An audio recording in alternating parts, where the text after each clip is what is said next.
Okay guys, let's talk about the initial problem here. The sentimonster theory is canon. It just is. I'm sorry people. You can't keep ignoring that. I'm pretty sure people are gonna get pretty mad at us for saying this. Oh well. But here's the thing. Don't feel too surprised. But you don't have any say when Thomas creates a plot point. If it's in the script, that automatically makes it real. They created this world and they can do whatever they want with it. It's not our choice. If that's what they decide, then that's what they decide. No way around it. What they say goes. And you can't keep denying the existence of a huge plot point just because you don't like it. That's just crazy. Can't we all just accept Miraculous for the unhinged, goofy show that it is? I understand that season 6 is supposed to be TV 14, but until then, it's still a cartoon. The lore is hidden behind all the fun adventures. You don't need to have perfect backstory to enjoy it. All these people saying, it's just a theory, it's not possible. Let me tell you something, it's extremely possible. Don't believe me? I'll break down the evidence. That can't be true! My cinnamon roll isn't just some creature, take it back!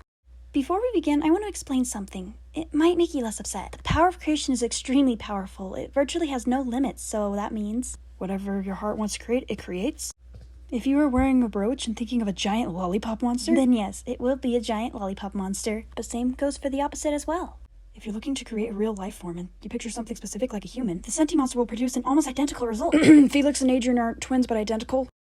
That's just something that doesn't happen. If you envision a human when you make your creation, he will have all the aspects that a human possesses. He will talk, desire, love, cry, laugh, and feel pain. Most importantly, be obedient. When Emily created Adrien, she didn't have any monster in mind. He's just a teenager. The only difference he has from others? He has no freedom. The only inhumane thing about him is his connection to the twin rings. And that's it. It's a very sad but intriguing storyline. I hope they expand on it in season 6. Now with that being explained, let's jump into this. Boing. One thing I often see is, why would Adrien be a sentimonster? Right. That's so weird to just randomly throw in. But it isn't out of character for Miraculous to do something like that. Let's check the logic of that question.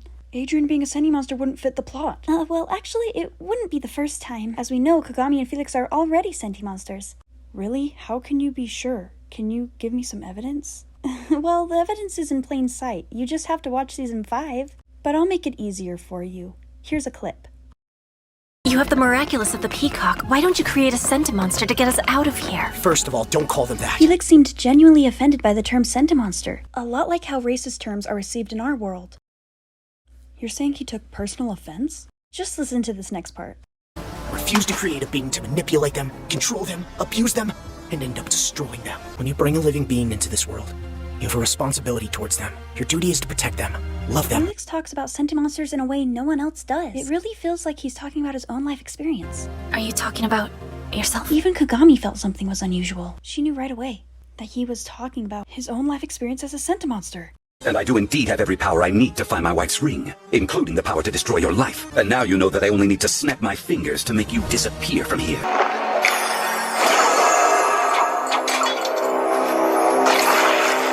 You wouldn't dare. Do you want to take that risk, Felix? Think of your mother. Another piece of evidence is how emotionally torn he is to kill a sentimonster. You forgive me, my friend, my sister.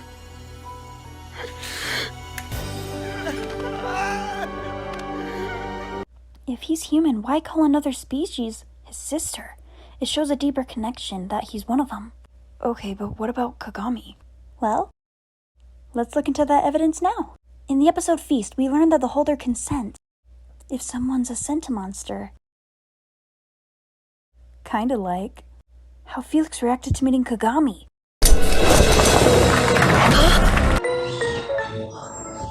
Mother, I can no longer accept your controlling my behavior. If I have to force you into obedience for that, Kagami, then I will.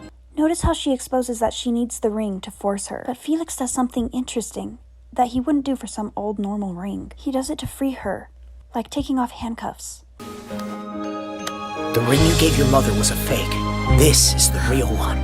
The rules of your family no longer have to be created by your ancestors. From now on, they're yours to make. All that could only be achieved by seizing the ring.